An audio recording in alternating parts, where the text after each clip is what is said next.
নমস্কার, আমি সঞ্জয়। রোমিং ডায়েরিতে এই পর্বে আপনাদের নিয়ে যাব বুদ্ধগয়ায় অবস্থিত বিভিন্ন দর্শনীয় স্থানগুলিতে। আজ 7ই নভেম্বর 2025 শুক্রবার। আমরা এখন দাঁড়িয়ে আছি গয়ায় চন্দরি মোড়ে। ঘড়িতে এখন বাজে 9টা। টোটোতে করে বেরোলাম বৌদ্ধগয়ার পথে। এখান থেকে বৌদ্ধগয়ার দূরত্ব 12 কিলোমিটার। পথের ধারে দেখতে পাবেন গয়া বিমানবন্দর। দেখতে দেখতে আমরা পৌঁছলাম দমুহান মোড়ে। বাম পাশের রাস্তা ধরে আমরা চললাম বৌদ্ধগয়ায়।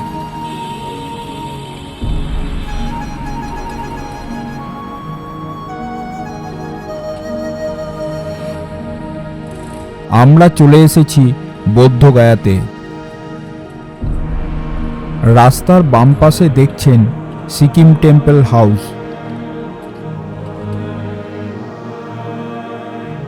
এখন এসছি কর্মা টেম্পলে এই বৌদ্ধগয়াতে।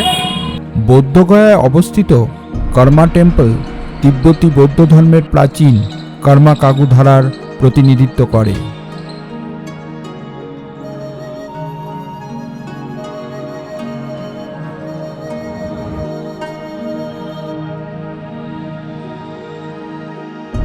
মন্দিরের ভেতরে ভগবান বুদ্ধের জীবনের নানা ঘটনা এবং তিব্বতী লামাদের ছবি আঁকা আছে। এই পেন্টিংগুলো থাঙ্কা আর্ট নামে পরিচিত, যা খুবই নিপুণ। দ্বিতীয় বেরু খেন্তোসে রিনপোচে দ্বারা প্রতিষ্ঠিত এই মন্দিরটি 1988 সালে তৎকালীন প্রধানমন্ত্রী রাজীব গান্ধী কর্তৃক উদ্বোধিত হয়। এটি বৌদ্ধগয়ার প্রাচীন ঐতিহ্যের মাঝে আধুনিক তিব্বতী বৌদ্ধ ঐতিহ্যের প্রতিনিধিত্ব করে।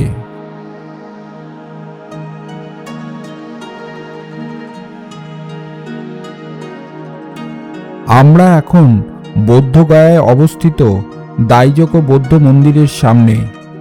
এটি একটি জাপানি শৈলীর বৌদ্ধ কেন্দ্র, যা আধ্যাত্মিক শান্তি ও ধ্যানের জন্য পরিচিত।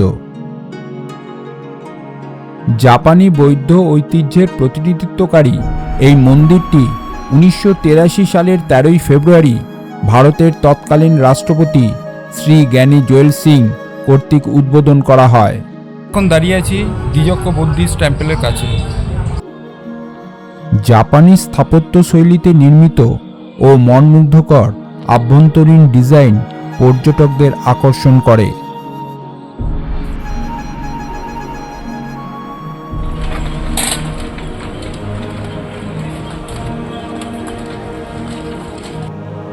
এই চত্বরেই আছে Japanese temple, Bhutanese temple, great holy land monastery ও আরও অনেক।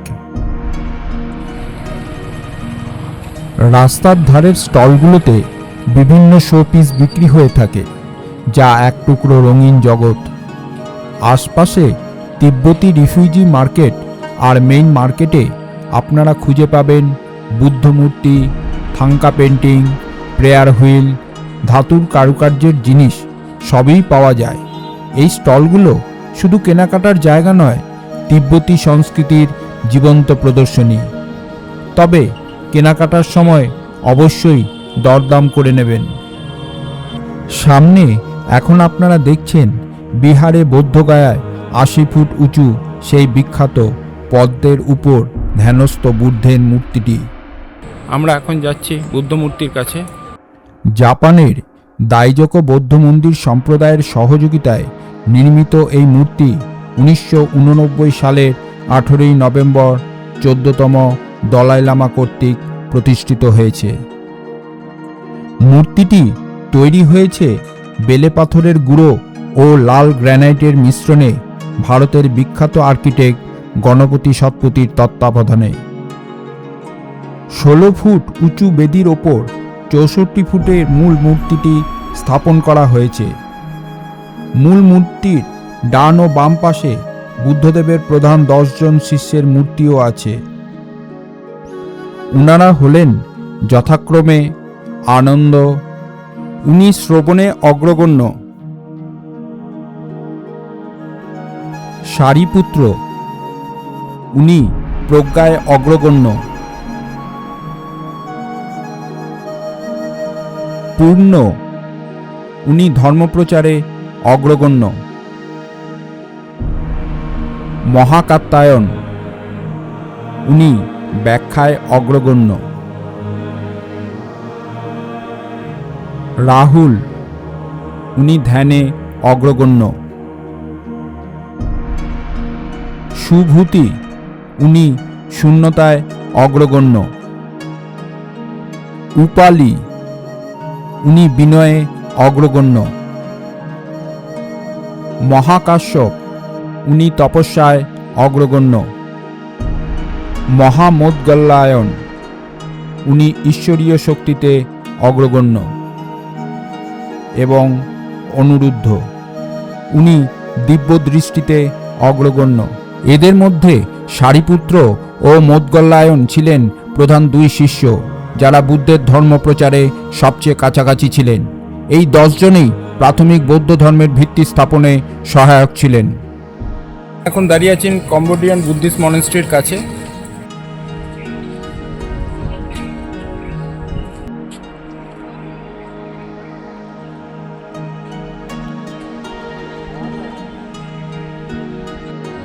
পাশেই আছে এই দাইজোকো বুদ্ধিস্ট মনেস্ট্রি। ভেতরে প্রবেশ করলেই বাম পাশে দেখতে পাবেন একটি সুন্দর স্তূপ।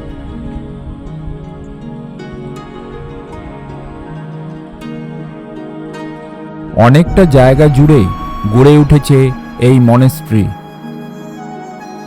1972 সালে জাপান দ্বারা প্রতিষ্ঠিত হয়েছে এই বুদ্ধিস্ট মনেস্ট্রি। এখানে বৌদ্ধ সন্ন্যাসীদের থাকার বিশাল বিল্ডিং রয়েছে। আশেপাশে আরও অনেক মনেস্ট্রি আছে। পুরো জায়গাটাই হচ্ছে মনেস্ট্রিতে ভর্তি। আমরা এসেছিলাম জাপানিজ টেম্পলের কাছে, কিন্তু জাপানিজ টেম্পল এখন বন্ধ আছে, তাই ভেতরটা দেখাতে পারলাম না। বাইরের থেকে আপনাদের দেখাচ্ছি।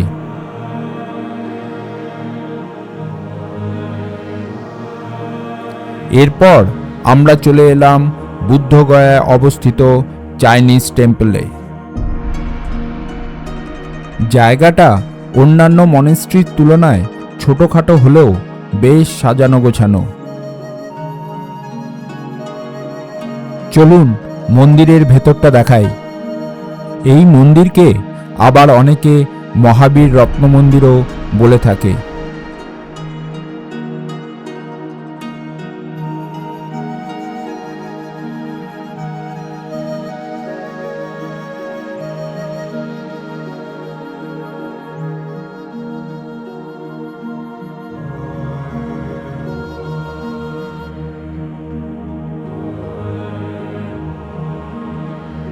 এছাড়াও এখানে আরও অনেক মনেস্ট্রি আছে বিভিন্ন দেশের। চাইনিজ টেম্পল দেখার পরে আমরা চলে এলাম স্লিপিং বুদ্ধ দেখতে। এই হলো বুদ্ধগয়ায় বুদ্ধ ইন্টারন্যাশনাল ওয়েলফেয়ার মিশন দ্বারা পরিচালিত আশ্রম বা মনেস্ট্রি।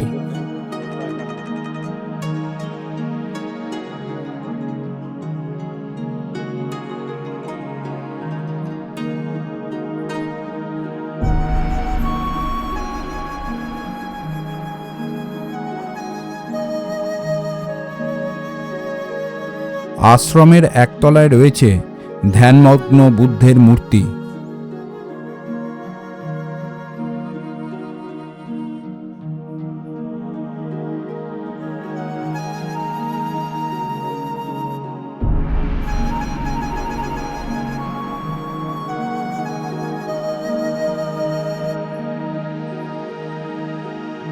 আশ্রমের উপরতলায় অবস্থিত খোলা আকাশের নিচে ঘুমন্ত বুদ্ধের মূর্তিটি একটি অপূর্ব আধ্যাত্মিক দৃশ্য প্রদান করে। এটি মহাপরিনির্বাণের ভঙ্গিমায় গৌতম বুদ্ধকে চিত্রিত করে, যা কুশীনগরের ঐতিহাসিক মহাপরিনির্বাণ মন্দিরের অনুকরণে নির্মিত প্রায় 100 ফুট লম্বা বিশাল মূর্তি। মূর্তিটির এখন মেইনটেনেন্সের কাজ চলছে। স্লিপিং বুদ্ধ দেখে ফিরে এলাম মহাবোধি টেম্পলের লাগোয়া জগন্নাথ মন্দির দেখতে। সামনে মন্দিরের প্রবেশপথ।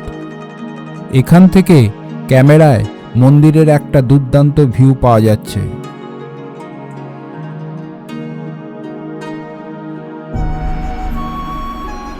এই মন্দির ভবনের মধ্যেই আছে রাম জানকী মন্দির ও লোকনাথ মন্দির।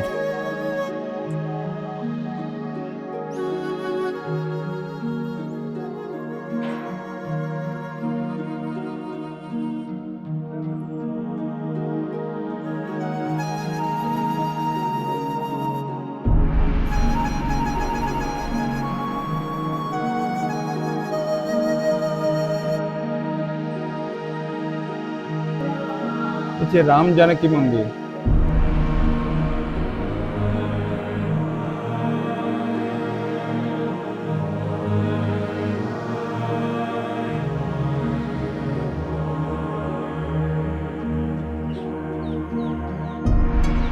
এখান থেকে দেখা যাচ্ছে মহাবোধি টেম্পলের চূড়া।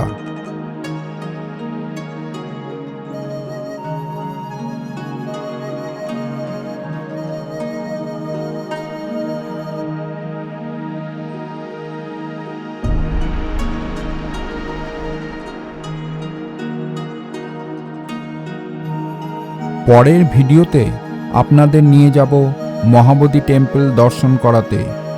উপরের আই বটনে তার লিঙ্ক দিয়ে রাখলাম। ওপাশে দূরে টেম্পলের এন্ট্রি পথ।